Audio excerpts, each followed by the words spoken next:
So now let's come to the sizing. If I have a footer device, what should be the size of my NMOS transistors? Yeah, exactly. This is right. So I will say 2, 2. Header device should be 1. I don't need to size that up because remember, my header device is not playing any part in the logic evaluation. Evaluate phase is the only place where logic evaluation happens. So now first question, before we even go ahead and evaluate logical effort, what is the pull-up logical effort of the circuit?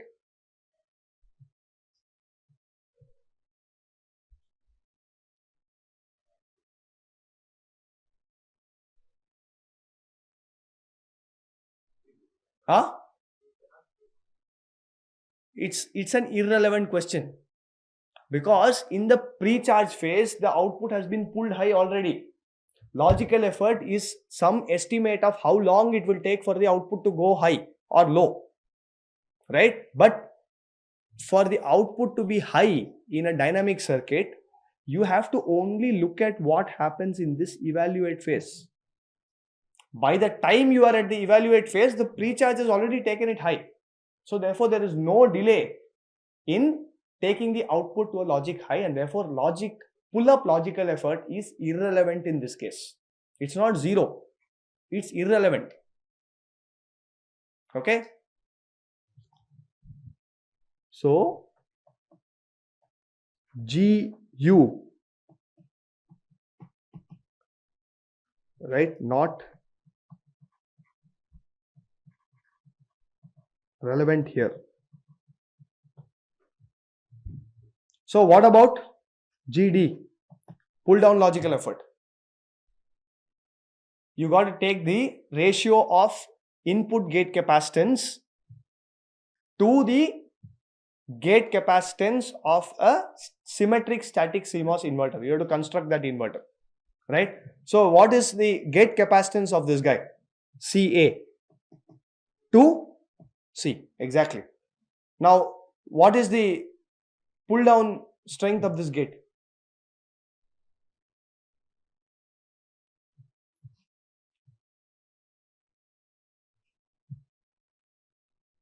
Or how do I construct the reference inverter for pull down logical effort?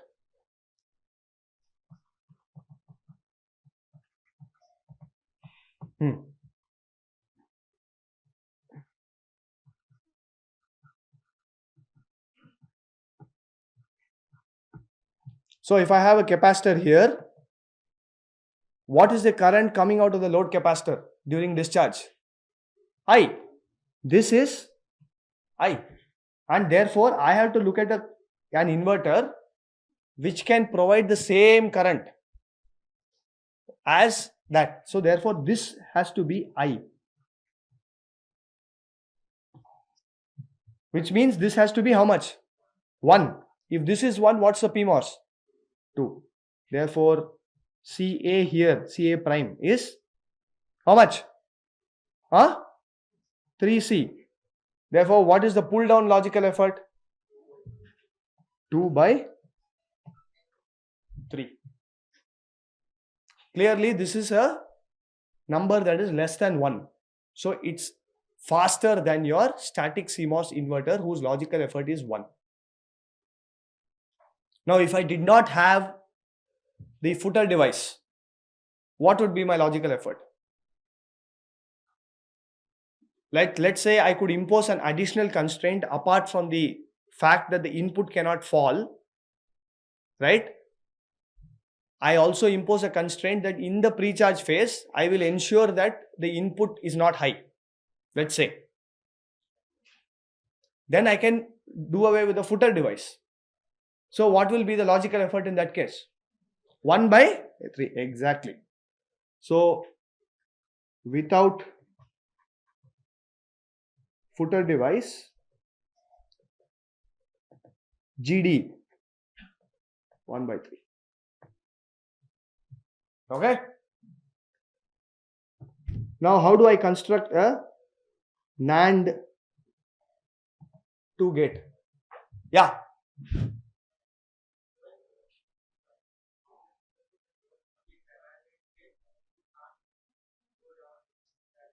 Yeah. Yes. Yeah. Correct. Exactly. But it's possible. Like in memory circuits, it is possible.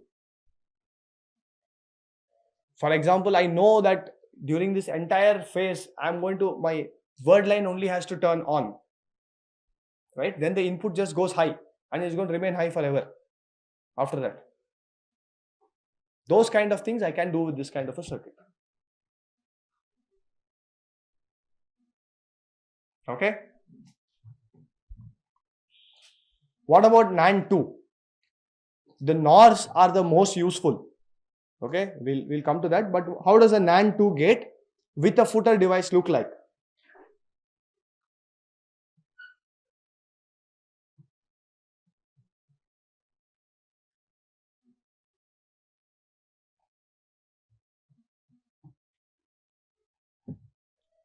My clock.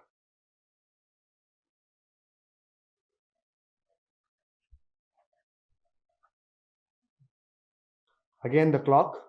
So what's the size of my PMOS transistor first? 1. NMOS 3. Right? 3. What's the logical effort now? This is A, B. What's the logical effort? GA equal to GB. Huh? 3C by 3C. Correct? You get 1. So a NAND 2 gate which had 4 by 3 is now down to 1.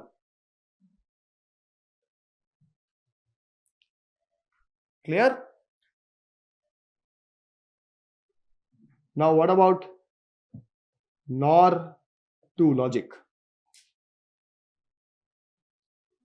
Again, one header device connected to the clock output.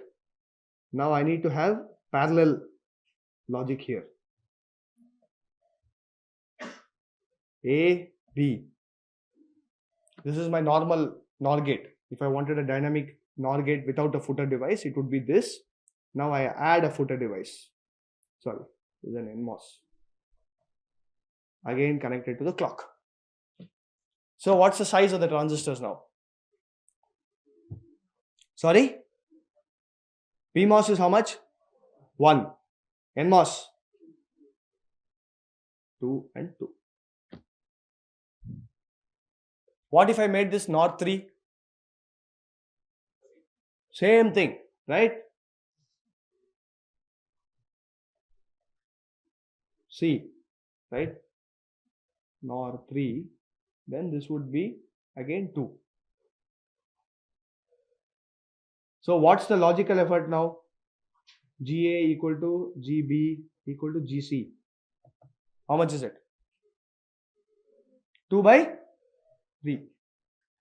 What is it? Is it 2 by 3 irrespective of number of inputs of the NOR gate? It is.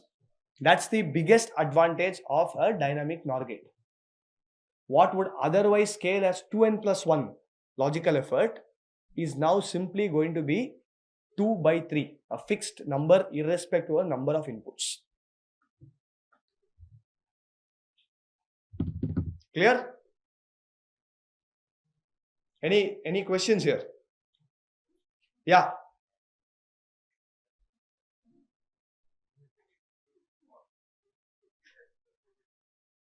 Pseudo?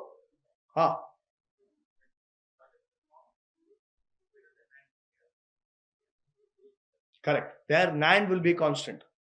If you're talking of if I do a pseudo PMOS, right, where I put an NMOS transistor below and the PMOS network remains as it is. Yeah, there of course the NAND will basically have the same logical effort. You're right. Correct. Okay. So clearly this logical effort is lesser. And what about the parasitic effort? Let's say that parasitic effort, I'm just going to count the diffusion capacitance. What's the diffusion capacitance on the output?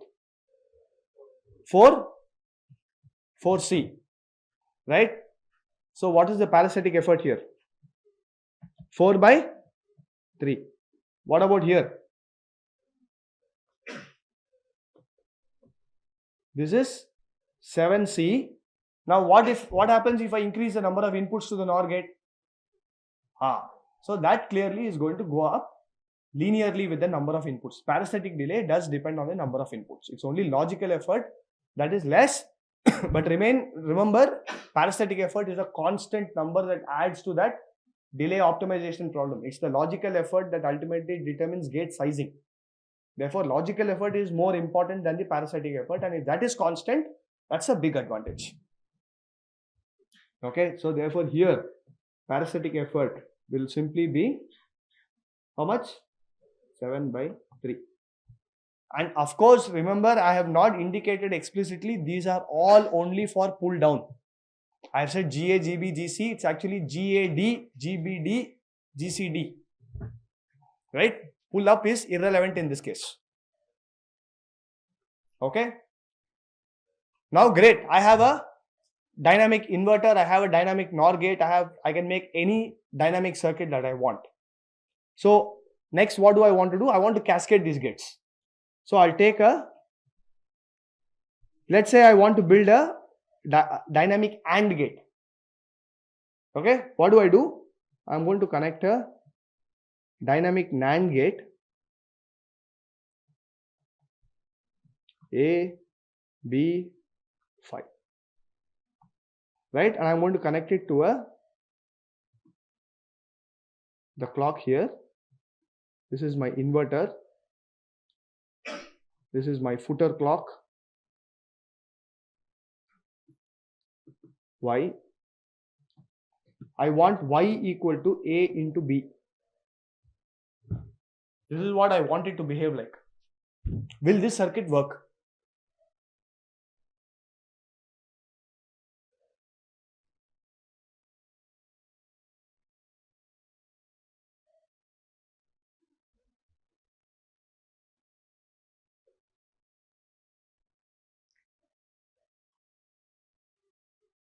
So what are the constraints on the input A and B?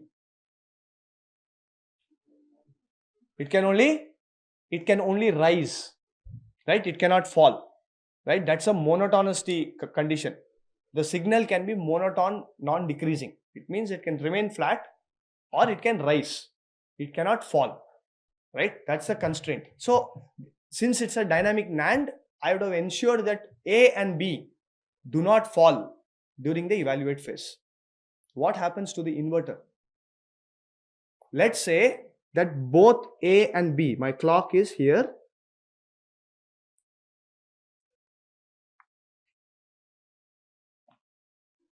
Let's say that for simplicity, my input B is high all through, and my input A went high like this.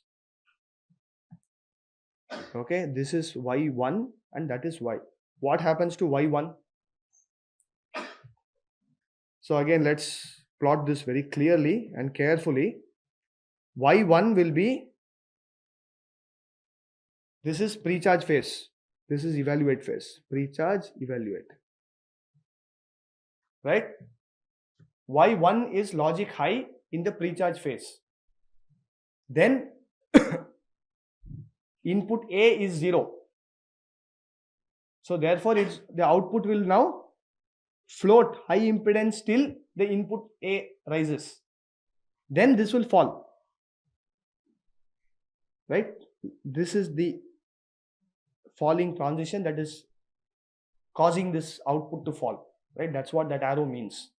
This arrow here basically indicates that because that signal was rising, that caused that output to fall. Okay, so Y1 has now, what has it done? It has violated the monotonicity condition on my inverter. Though my inputs A and B have adhered to that condition, Y1 has violated that condition. It's very obvious because the gates are inverting in nature. If I have monotone increasing, then the output is going to be monotone decreasing. And therefore, I cannot cascade two dynamic gates just like that. Right? This circuit will not work.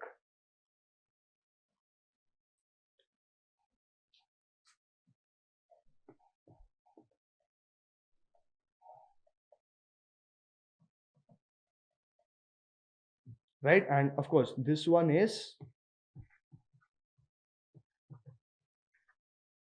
violating monotone non-decreasing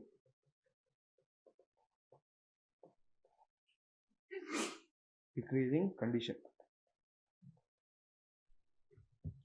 So therefore, how do I even use these gates? I have to do something, because if I can't cascade gates, they're completely useless for me.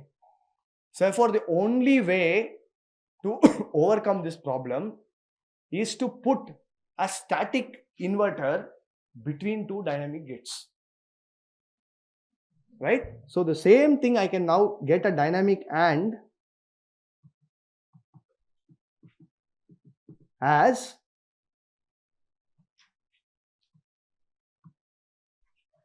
by building my dynamic NAND first.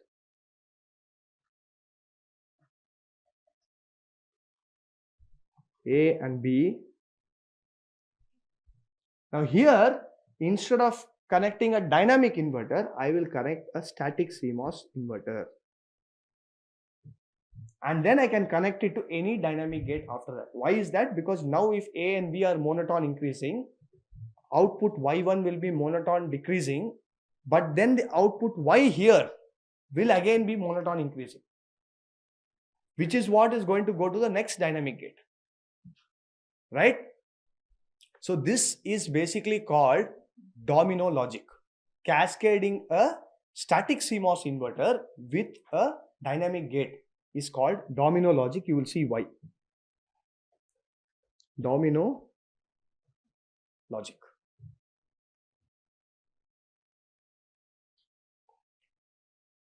Okay, so let's look at this. For example, I have this inverter and I'm going to connect it to another dynamic inverter here.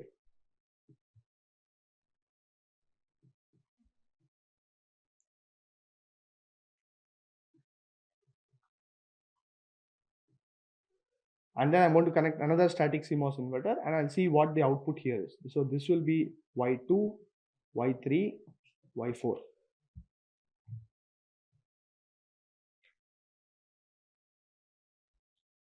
Right? So remember that this is my gate. This is one unit. And this is another unit. So these are my two domino logic gates. Domino AND gate, domino buffer. Okay. So let's just draw a waveform with a simple case here. Phi.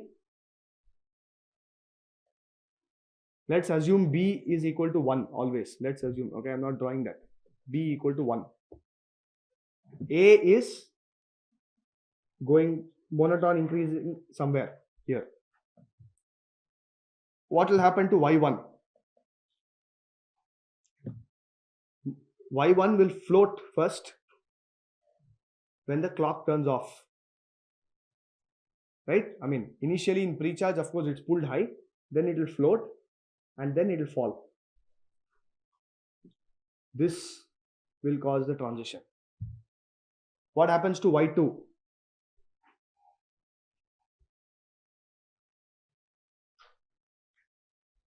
In the pre-charge phase, Y1 is what? High. So Y2 will be low. Is it floating low or driven low? It's driven low. In the next, between the clock and till the input rises, is Y2 floating or is it driven to some logic? It is driven. So Y2, because it's the output of a static CMOS inverter, will never float. So this will basically be 0 till here. When Y1 falls, this will rise.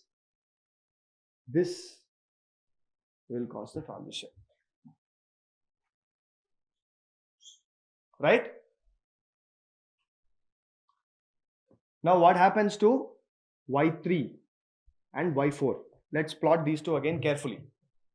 Yeah.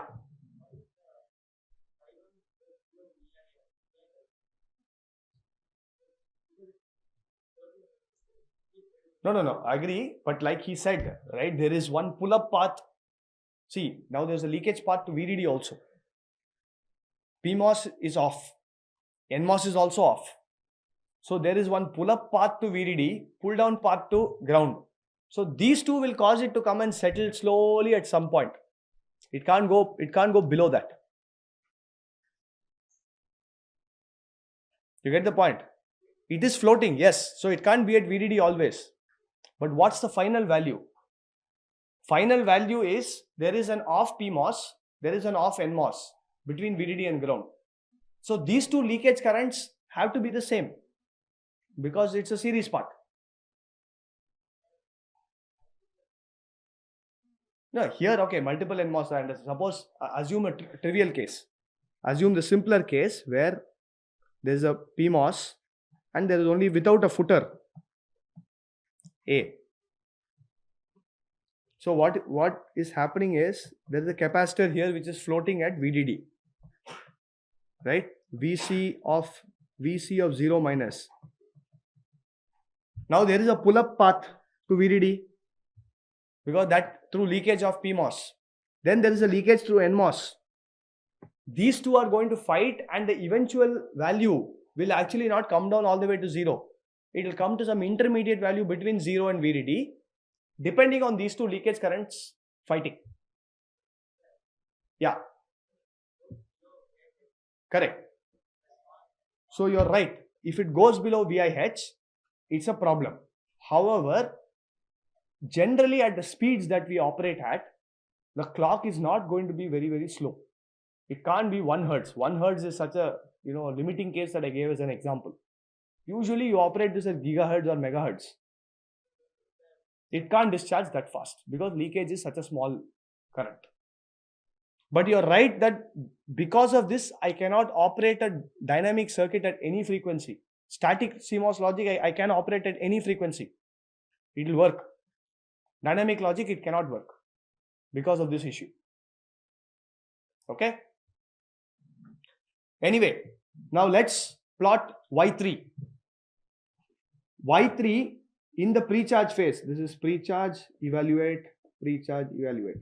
In the pre-charge phase, Y3 is now going to be, yeah?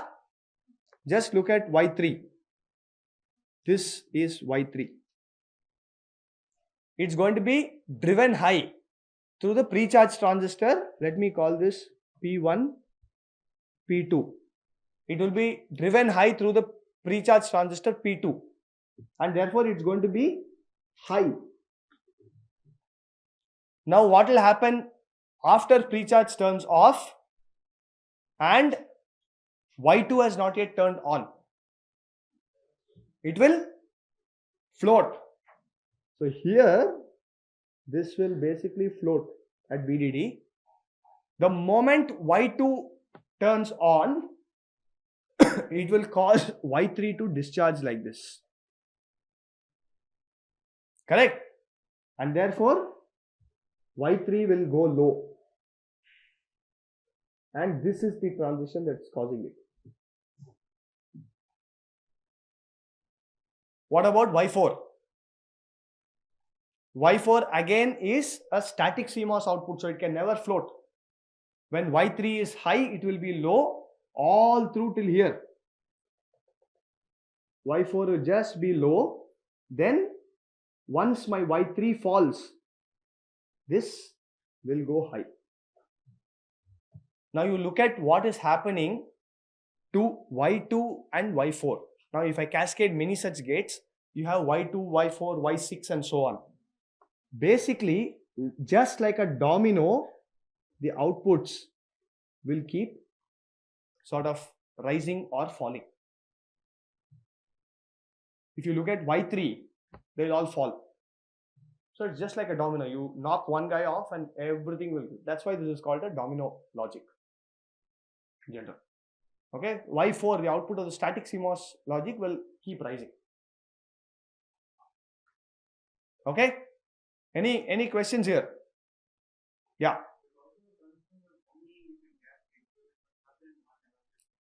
True. See, therefore, the moment I start making a circuit, then there is a spec that has to be met.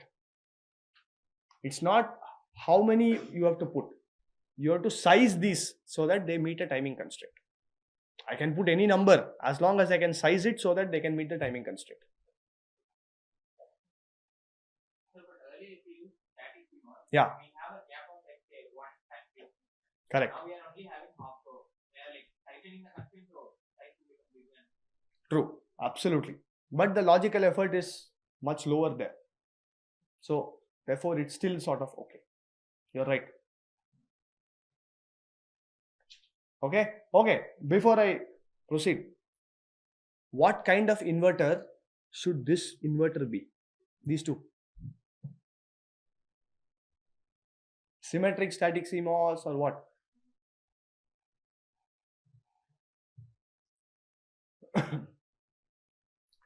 What's the constraint on Y1 and Y2 and Y3? Exactly. Y1 and Y3 can only fall. Therefore, Y2 and Y4 can only rise. Which means all I have to do is make these two as high skew.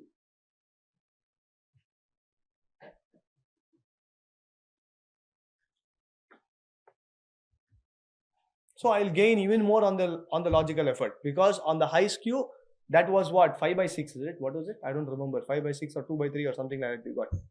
Correct? So the logical effort will be less than 1 even for those guys. Okay? So just to address the question that he's been worried about this output falling for a while, right? And it is indeed a concern. So how do you get rid of this problem? So the way you do it is, anyway, since I'm going to cascade one inverter after the dynamic gate, what I'll do is I'll have my clocked circuit here. I'll implement whatever pull down network depending on the circuit or the logic that I want to implement. And then I want to put a high skew static CMOS inverter here, right? Now I'll just put another PMOS like this. What is the advantage? When the clock is in pre-charge phase, this output, right, during pre-charge,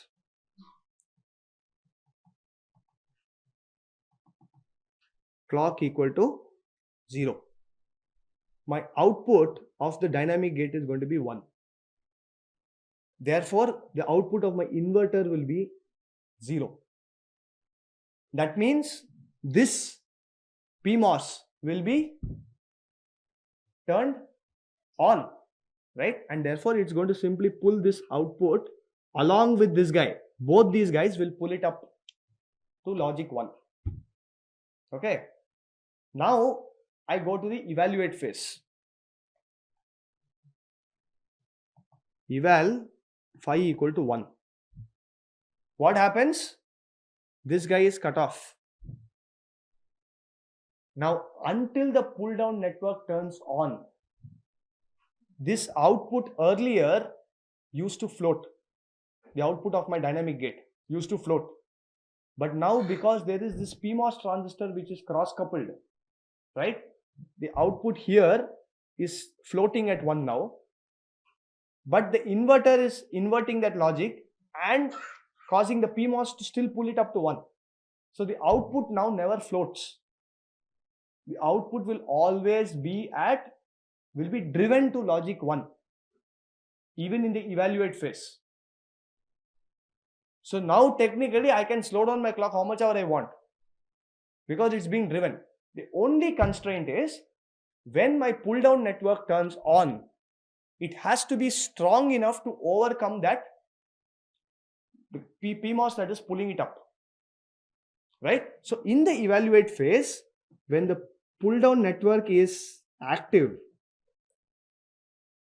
okay, let's just look at this part of the circuit.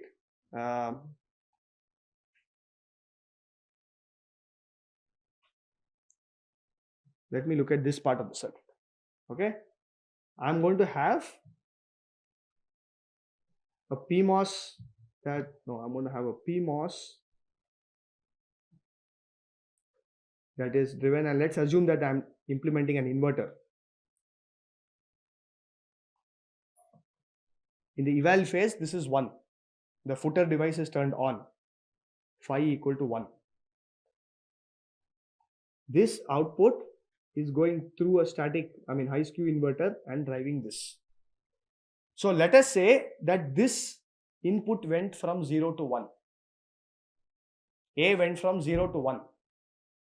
When it is 0, my output Y1 was driven high through this PMOS, through the keeper. This is called a keeper device.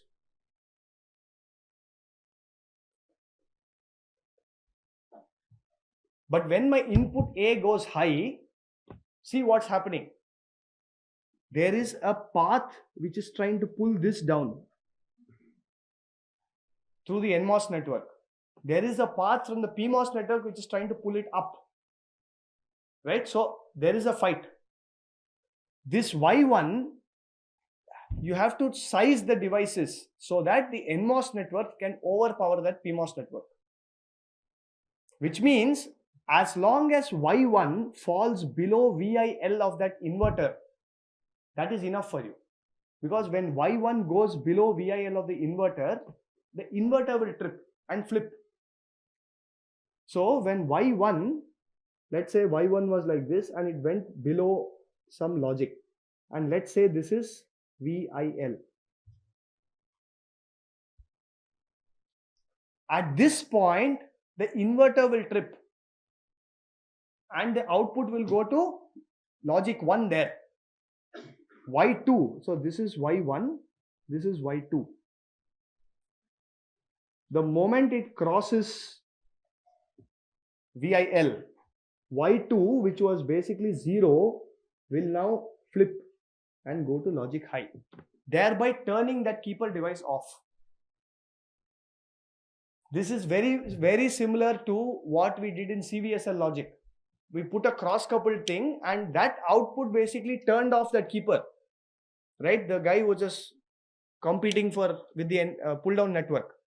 Similarly here, this weak keeper will get turned off because the pull-down network is strong enough to overcome the keeper device, and therefore this is not just a keeper, it has to be a weak keeper. Okay, so if this is size 2 and 2, then you would want to size this to maybe 1/3 or something like that. That is the typical number. The idea for a weak keeper is, instead of allowing it to float, you weakly hold it up. That is enough. Then I can slow down my clock. Even if there is some noise coupling, nothing will happen. Right? Question is, can I make a transistor with size 1/3? For logical effort discussion, it was okay, because whether it's 1/3 or 1, it doesn't matter as long as the relative sizes are okay. So it's fine. But in reality, if I want a transistor with 1/3 and that's not possible, then what do? Then you have to use the idea that you can put 3 transistors in series.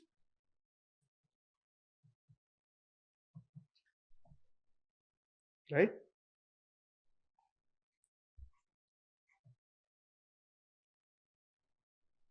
Each of size 1, 1, 1. This will effectively be like a single PMOS transistor with size 1/3. This is how you make a weak keeper device. Now the problem is, you see the loading on this guy. Ultimately, I have to optimize for delay. The loading on this node Y2 is too much because it's now going to 3C capacitance. Right? So what you do is, you simply break this and say, well, I will connect only this. These two I will just ground. As long as one transistor in that series path is cut off, it is enough. Right? Here I am reducing the capacitance, but also achieving my weak keeper to be 1/3 kind of size. Okay? So this is the idea behind a weak keeper. So I urge you to go back and redraw this timing diagram that you have here. If I also had a weak keeper, all these floating nodes will vanish. They will all become driven high values. Clear? Okay.